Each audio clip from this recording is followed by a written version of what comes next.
পাচারের জন্য সহজ টার্গেট শিশু। করোনার অস্থির সময়ে সক্রিয় অপরাধীরা 7 মাসে কেবল বিজিবি উদ্ধার করেছে 37 জনকে। ক্যাসিনো কাণ্ডের পর তোড়জোড় করে কাউন্সিলের 10 মাসেও পূর্ণাঙ্গ হয়নি যুবলীগের কমিটি। দুষ্কৃতিকারীদের ঠেকাতে বুঝে শুনে চলছে কাজ, বলছেন নেতারা। রাজধানীর কারওয়ান বাজারে রূপচাঁদার নামে বিক্রি হচ্ছে নিষিদ্ধ পিরানহা। পোয়া মাছে মেশানো হচ্ছে ক্ষতিকর রং। র্যাবের অভিযানে আটক 5।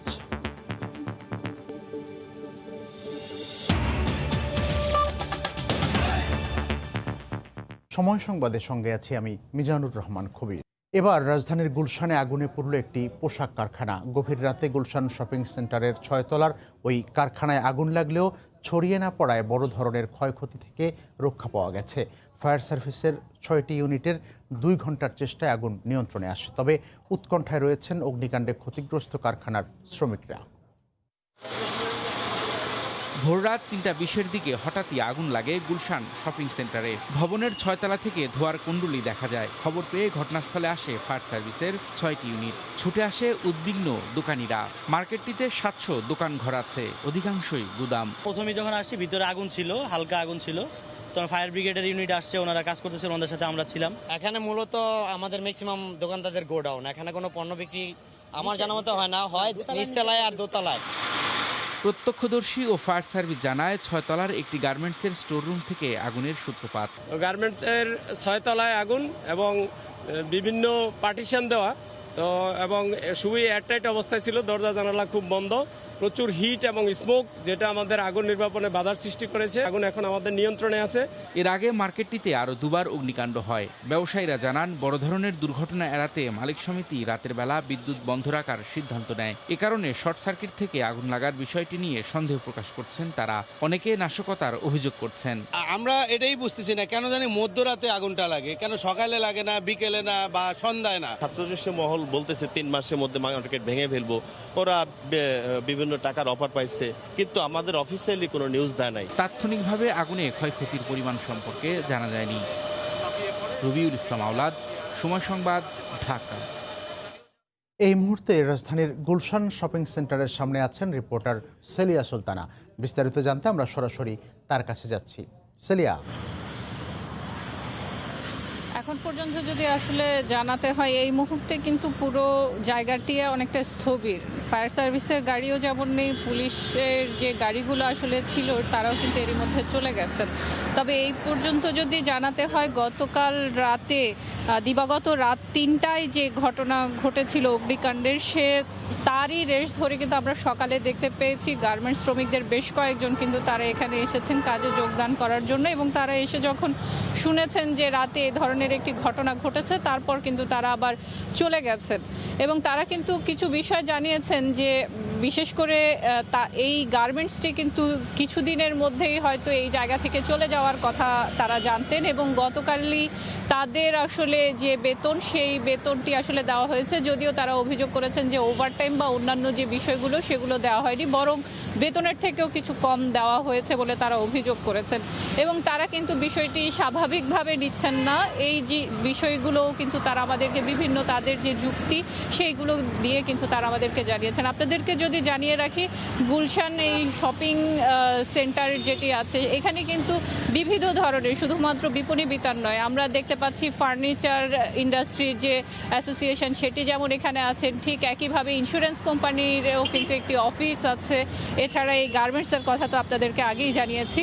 এই ধরনের যে শপিং মল বা বিপণী বিতানগুলো আছে, 17 সালে কিন্তু আমরা দেখেছি ফায়ার সার্ভিসের যে একটি রিপোর্ট দেওয়া হয়েছিল, সেখানে কিন্তু তারা আমাদেরকে জানিয়েছিলেন যে প্রায় প্রতিটি বিপণী বিতান এবং শপিং মলেই কিন্তু এই ধরনের অগ্নি নির্বাপনের যথাযথ ব্যবস্থা নেই, এবং সে ধরনের কোনো ব্যবস্থা না থাকার কারণে কিন্তু প্রায় 600টির মধ্যে অধিক ঝুঁকিপূর্ণ বিপণী বিতান রয়েছে, যেগুলোর ব্যাপারে কাজ করার জন্য কিন্তু ফায়ার সার্ভিস বারবারই কিন্তু এই মালিক সমিতি যারা থাকেন এবং কর্তৃপক্ষ যারা থাকেন তাদেরকে কিন্তু যে বিভিন্ন বিষয় জানিয়েছেন, এই বিষয়গুলো আসলে উন্নয়ন করার জন্য, বিশেষ করে অগ্নি নির্বাপনের বিষয়ে, এবং সেখানে যেন শর্ট সার্কিট বা অন্যান্য বিষয়গুলো কখনো না হয় সেই ব্যাপারেও কিন্তু তারা বলছেন যে বিবিধ ধরনের যে ব্যবস্থাগুলো নেওয়া প্রয়োজন সেগুলো যেন মার্কেটগুলোতে থাকে। তারপরেও কিন্তু এই ধরনের ঘটনা কিন্তু আমরা প্রায় প্রতিদিনই কোথাও না কোথাও ঘটতে দেখছি। এই ছিল এখন পর্যন্ত আমার কাছে যে গুলশান শপিং সেন্টারে যে আগুন লেগেছে তার সর্বশেষ। সেলিয়া সুলতানা জানাচ্ছিলেন গুলশান এলাকা থেকে, সেখানে যে শপিং সেন্টারে আগুন লেগেছিল সে বিষয়ে এখনকার খবর তিনি জানাচ্ছিলেন। কয়েক মাস বয়স থেকে কৈশোরের আগ পর্যন্ত শিশুদের সহজ টার্গেট করে অপরাধীরা। কখনো দেশের ভেতর, কখনো বা বাইরে এদের বিক্রি করে তারা। সম্প্রতি দেশ জুড়ে শিশু চুরির এমন বেশ কয়েকটি ঘটনা উঠে এসেছে সামনে। অপরাধ বিশেষজ্ঞরা একে করোনার অস্থির সময়ের সক্রিয় হওয়া অপরাধ চক্রের অপরাধ হিসেবেই দেখছেন। সাতিলা শারমিনের রিপোর্ট, ক্যামেরায় ছিলেন ওমর ফারুক। গ্রাম কি নগর, শিশুর বেড়ে ওঠা নিরাপদ পরিবেশ অধরা বরাবরই। আরব দেশগুলোতে উটে জকি বা দেশের সীমানায় বা বাইরে যৌনপল্লীতে কন্যা শিশু বিক্রি চলছে কয়েক দশক ধরেই। আইন শৃঙ্খলা রক্ষা বাহিনীর অভিযানে কিছু সময়ের জন্য কমলেও অস্থির নানা সময়ে সক্রিয় হয় পাচার চক্রগুলো। পাচারের ধরনেও আসে পরিবর্তন। পথশিশুরা বরাবরই সহজ টার্গেট অপরাধীদের।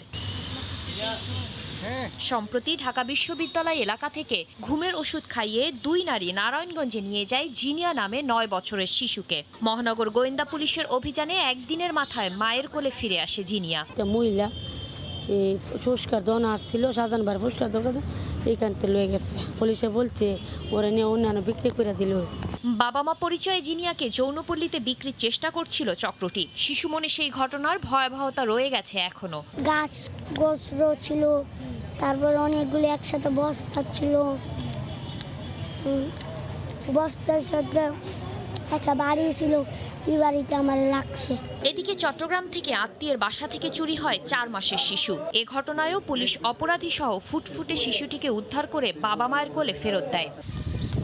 করোনার এই সময়ে দেশ জুড়ে এ ধরনের ঘটনা কম নয়। শুধুমাত্র বর্ডার গার্ড বাংলাদেশ বিজিবির হিসেবে পাচারের সময় গত 7 মাসে 37 জন শিশু উদ্ধার হয়েছে। অভিভাবকদের অবহেলা, তাদের দারিদ্র্য ইত্যাদির সুযোগ নিয়ে এই সমস্ত চক্র এই চুরি করার বা অপহরণ করার কাজগুলো করে থাকে। বিশেষজ্ঞদের মতে বছর জুড়ে পাচার চক্র সক্রিয় থাকলেও অপরাধীরা অস্থির সময়ের সুযোগ নেয়। অভিভাবকদের সচেতন হবার পরামর্শ তাদের। প্রভাবশালীরা কেউ এর সাথে জড়িত থাকলে তাদের বিরুদ্ধেও দৃষ্টান্তমূলক ব্যবস্থা নিয়ে তাদেরকে শাস্তিও দিতে হবে। আমাদের কাজগুলো যেভাবে হওয়া উচিত ছিল সেভাবে কিন্তু হচ্ছে না। বাজেট থাকলে হবে না, বাজেটের ইমপ্লিমেন্টেশন করাওটা একটা বিরাট বিষয়। শিশুর জন্য শৈশব এক আনন্দের সময়, কিন্তু অপরাধীরা এই সময়টিকে বেছে নেয় তাদের সুযোগ হিসেবে। এই সময়ে অপরাধীরা কখনো ভুলিয়ে, কখনো বা চুরি করে শিশুদেরকে নিয়ে যায় পাচারের জন্য। বিশ্লেষকরা বলছেন এই অবস্থা থেকে পরিত্রাণের জন্য যেমন আইন শৃঙ্খলা রক্ষা বাহিনীর তৎপরতা দরকার, তেমনি প্রয়োজন এইসব অপরাধে যারা দোষী তাদের দ্রুত বিচারের আওতায় আনা। সাতিলা শারমিন, সময় সংবাদ, ঢাকা। ক্যাসিনো কাণ্ডের পর তোড়জোড় করে কাউন্সিলের মাধ্যমে চেয়ারম্যান, সাধারণ সম্পাদক নির্বাচন করা হলেও 10 মাসেও পূর্ণাঙ্গ কমিটি হয়নি যুবলীগের। তবে নেতারা বলছেন ক্যাসিনো কালিমা মুছে প্রতিষ্ঠাকালীন আদর্শে ফিরতে চায় যুবলীগ, আর সে উদ্দেশ্যেই পরিচ্ছন্ন ইমেজের নেতা খুঁজতে ব্যবহার করা হচ্ছে অনলাইন প্ল্যাটফর্ম। ওবায়দুল্লাহ মামুনের রিপোর্টে বিস্তারিত। ক্যাসিনো কেলেঙ্কারির পর গেল বছর 23 নভেম্বর জাতীয় কংগ্রেসের মাধ্যমে যুবলীগের শীর্ষ 2 পদে আসে পরিবর্তন। সংগঠনের চেয়ারম্যান নতুন ও সাধারণ সম্পাদক দীর্ঘদিনের পরীক্ষিত ও পরিচিত মুখ।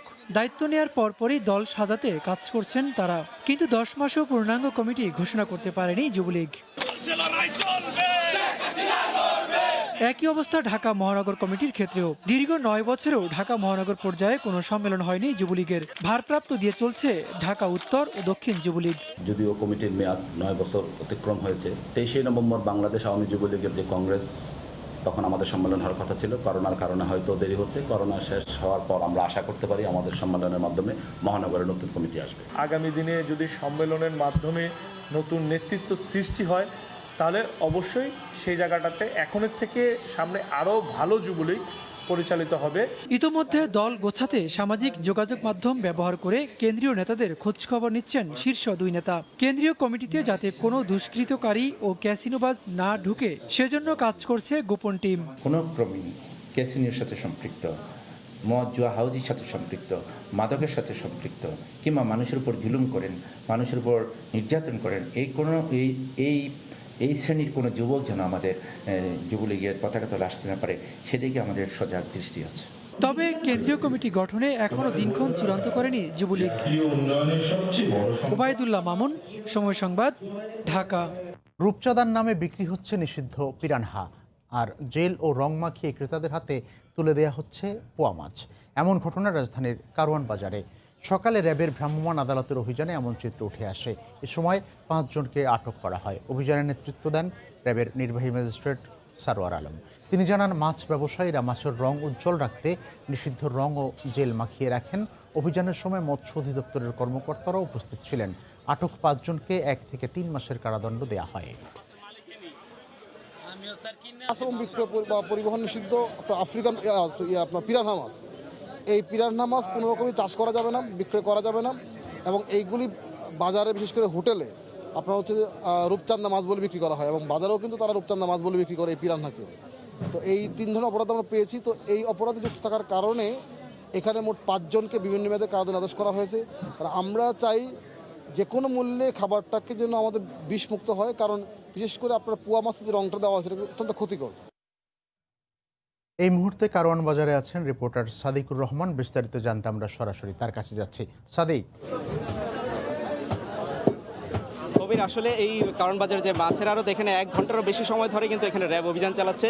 তো এখানে যেটা অভিযোগগুলি পেয়েছে এর মধ্যে আছে যে বিক্রয় নিষিদ্ধ এবং চাষাবাদ নিষিদ্ধ যে পিরানহা মাছ এবং আফ্রিকান মাগুর, যেটা নিষিদ্ধ পরিবেশ এবং জীববৈচিত্র্যের জন্য ক্ষতিকর বলে এই মাছ তারা এখানে নিষিদ্ধ করেছিল 2014 সালে।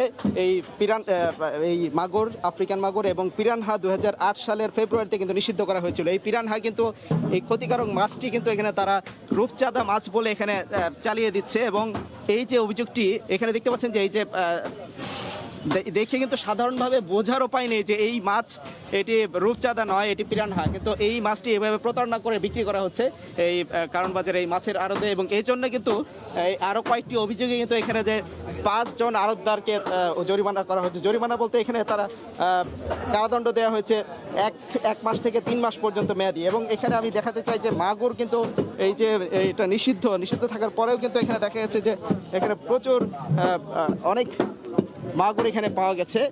এবং এই জন্যই কিন্তু এই যারা এখানে বিক্রির সাথে জড়িত এরা বলছে যে আসলে এটা না বুঝে বা এই বিষয়টা সম্পর্কে তারা জানতো না, এই বলে কিন্তু তারা পার পাওয়ার একটা চেষ্টা করা হচ্ছে। এবং তাদেরকে সতর্ক করার জন্য এবং শাস্তি স্বরূপ কিন্তু এখানে 1 মাস থেকে 3 মাসের এই কারাদণ্ড দেওয়া হয়েছে।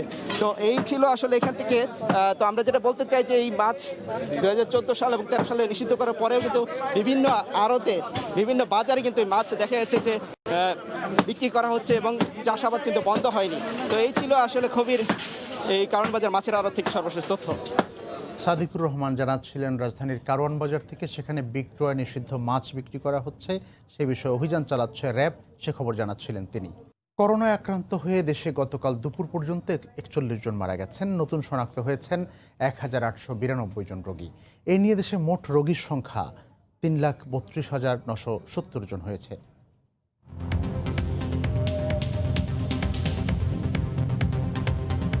গত 24 ঘন্টায় নমুনা পরীক্ষা করা হয়েছে 15,559 জনের। এ পর্যন্ত মোট নমুনা পরীক্ষা হয়েছে 16,90,011 জনের। 24 ঘন্টায় নতুন করে শনাক্ত হয়েছেন 1,892 জন। মোট আক্রান্ত 3,32,970 জন। 24 ঘন্টায় মারা গেছেন 41 জন। এ পর্যন্ত করোনা আক্রান্ত হয়ে মারা গেলেন 4,634 জন। করোনা থেকে 24 ঘন্টায় সুস্থ হয়েছেন 2,746 জন। মোট সুস্থ হয়েছেন 2,33,550 জন। বরিশাল শেরেবাংলা মেডিকেল কলেজ হাসপাতাল চত্বর এখন যেন ময়লার ভাগাড়। হাসপাতালের ভেতরে ঢোকার আগে ময়লা আর দুর্গন্ধে চলাফেরাই দায় হয়ে পড়েছে। সিটি কর্পোরেশন প্রায় 5 মাস ধরে ঝুঁকিপূর্ণ মেডিকেল বর্জ্য অপসারণ করছে না বলে জানায় হাসপাতাল কর্তৃপক্ষ। আর সিটি কর্পোরেশনের দাবি, করোনা মহামারী আকারে যাতে নগরীতে ছড়িয়ে পড়তে না পারে সেজন্য হাসপাতালের বর্জ্য সেখানকার মাটিতেই চাপা দেওয়া হচ্ছে। আমিনুল ইসলামের তোলা ছবিতে রিপোর্ট, ফিরদাউস সোহাগের তথ্য নিয়ে রিপোর্ট।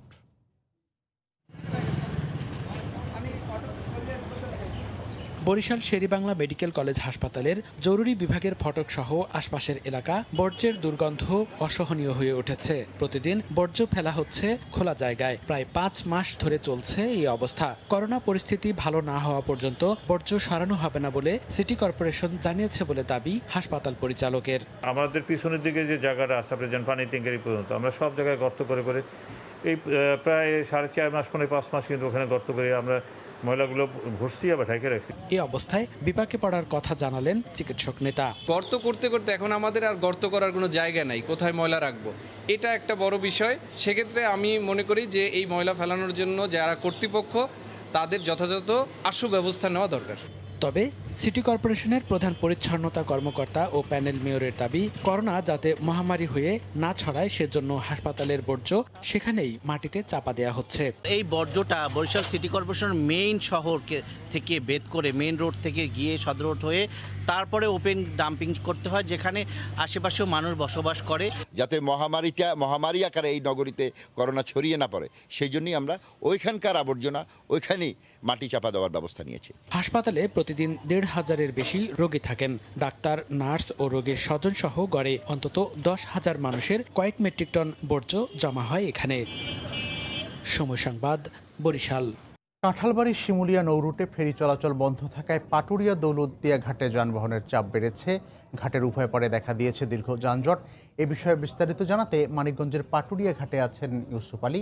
আমরা সরাসরি তার কাছে যাচ্ছি। ইউসুফ, পাটুরিয়া দৌলতদিয়া নৌরুটে এই মুহূর্তে কিন্তু বেশ যানজটের সৃষ্টি হয়েছে। অর্থাৎ ঘাট এলাকাতে কিন্তু শুধু যানবাহন আর যানবাহন। সেই ক্ষেত্রে কিন্তু পাটুরিয়া দৌলতদিয়া নৌরুটে এই মুহূর্তে মোট 15টি ফেরি চলাচল করছে। আসলে স্রোতের বিপরীতে চলতে গিয়ে 4টি ফেরি নষ্ট হয়ে গিয়েছে, যার জন্য কিন্তু এই মুহূর্তে 4টি ফেরি আসলে এই পাটুরিয়া ভাসমান কারখানায় মেরামতে রয়েছে। আমি ঘাট কর্তৃপক্ষের সাথে কথা বলেছি।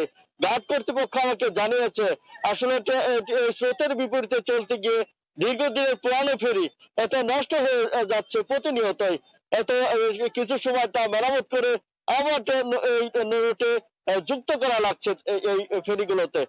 তবে যানবাহনের যে আজকে বিশেষ করে শুক্রবার হওয়াতে, ছুটির দিন হওয়াতে, সাপ্তাহিক ছুটির দিন হওয়াতে দীর্ঘ থেকে দীর্ঘ হচ্ছে আসলে যানবাহনের সারি। আর ভোগান্তিতে পড়েছে সবচাইতে বেশি আসলে পণ্যবাহী ট্রাকের যারা শ্রমিক এবং ব্যবসায়ী রয়েছে এই মানুষগুলো। অন্যদিকে কিন্তু এই মুহূর্তে কিন্তু ছুটির দিন হওয়াতে কিন্তু বেশ ছোট যানবাহন এবং বেশ কিন্তু যে পরিবহনের চাপ রয়েছে পাটুরিয়া দৌলতদিয়া উভয় ঘাট এলাকাতে। এই মুহূর্তে কমপক্ষে 2,000 অর্থাৎ 2 সহস্রাধিক যানবাহন কিন্তু পাটুরিয়া দৌলতদিয়া নৌরুটে পারের অপেক্ষায় রয়েছে। সেই ক্ষেত্রে কিন্তু আসলে অনেক রোদ এবং কি একটা গরম রয়েছে, ব্যবসা গরম, যার জন্য কিন্তু যাত্রীরা বলছে বলে চরম তারা কিন্তু দুর্ভোগ পোহাচ্ছে এই ঘাটটুকু পার হওয়ার জন্য।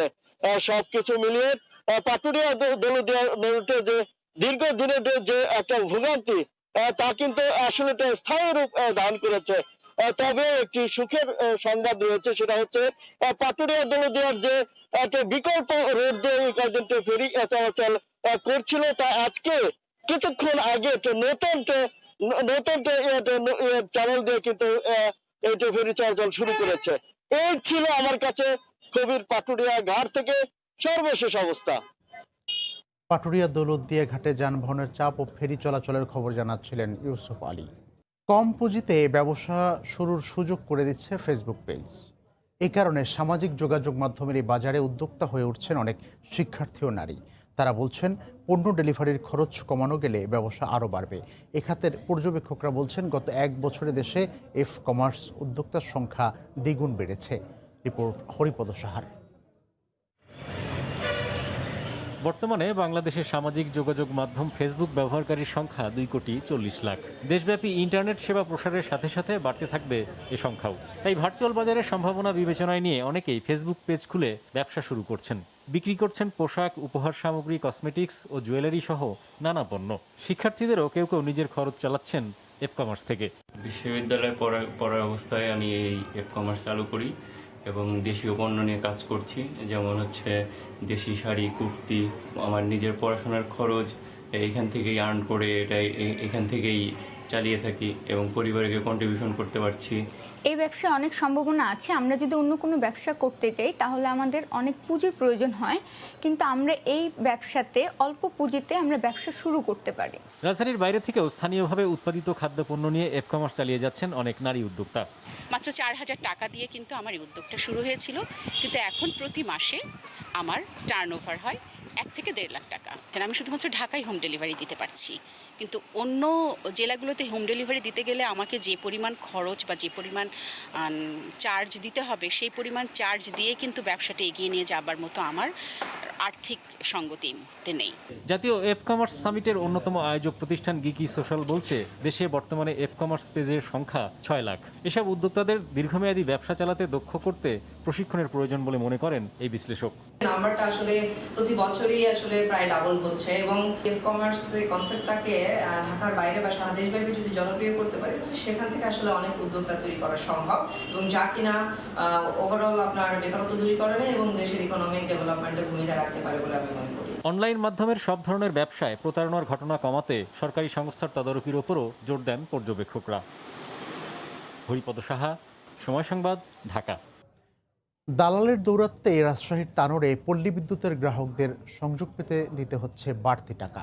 গ্রাহকদের অভিযোগ, এই টাকার ভাগ নিচ্ছেন পল্লী বিদ্যুতের ঊর্ধ্বতন কর্মকর্তারাও।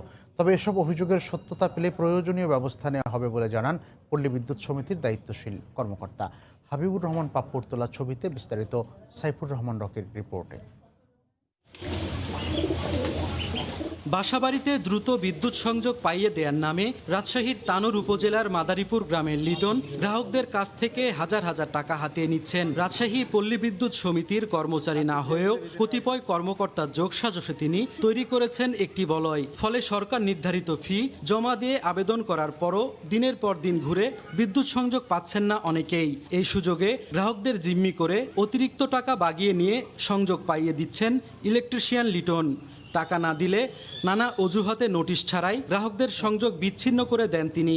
ভুক্তভোগীরা জানান, তানোর জোনাল অফিসের এজেএমের সাথে সখ্যতা গড়ে বহুদিন ধরে এমন কাজ করছেন লিটন। টাকা দিয়ে বিদ্যুৎ দেয় না এবং অনেক টাকা নেয়, টাকা দেওয়ার পরে লাইন সংযোগ লাগাই। পল্লী বিদ্যুৎ এজেএমের নির্দেশ ছত্রছায়ায় লিটন এই অবৈধ কাজগুলো করছে। তবে অভিযোগ অস্বীকার করেছেন পল্লী বিদ্যুতের অভিযুক্ত কর্মকর্তা। অন্যদিকে এ নিয়ে প্রশ্ন করতেই সময়ের ক্যামেরা দেখে তড়িঘড়ি করে পালিয়ে যান লিটন। 20,000 টাকা আমাকে আপনি দিয়ে দিবেন, আমি টোটাল যা পড়তে যেখানে যা লাগে যা খরচ করে দেবো, কিন্তু উত্তেজিত হওয়া যাবে না। লিটন তাদের চিটার, ও বললে হবে? ও এখন তো নিজে বাঁচার জন্য পাগলের মতো বলে বেড়াবে, পুরা মিথ্যা কথা বলছে। এগুলো এখন থেকে 5-6 মাস আগের ঘটনা।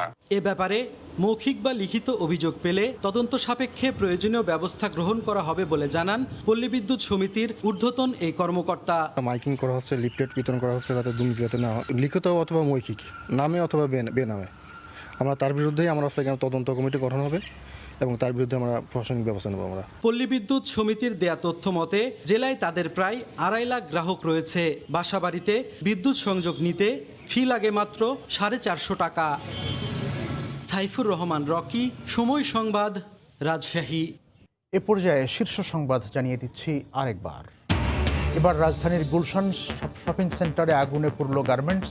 2 ঘন্টার চেষ্টায় নিয়ন্ত্রণে, উৎকণ্ঠায় 6 শতাধিক পোশাক শ্রমিক। পাচারের জন্য সহজ টার্গেট শিশু। করোনার অস্থির সময়ে সক্রিয় অপরাধীরা। 7 মাসে কেবল বিজিবি উদ্ধার করেছে 37 জনকে। এবং রাজধানীর কারওয়ান বাজারে রূপচাঁদা মাছের নামে বিক্রি হচ্ছে নিষিদ্ধ পিরানহা। পোয়া মাছে মেশানো হচ্ছে ক্ষতিকর রং। র্যাবের অভিযানে আটক 5। এই ছিল এখনকার মতো। সঙ্গে থাকুন সময়।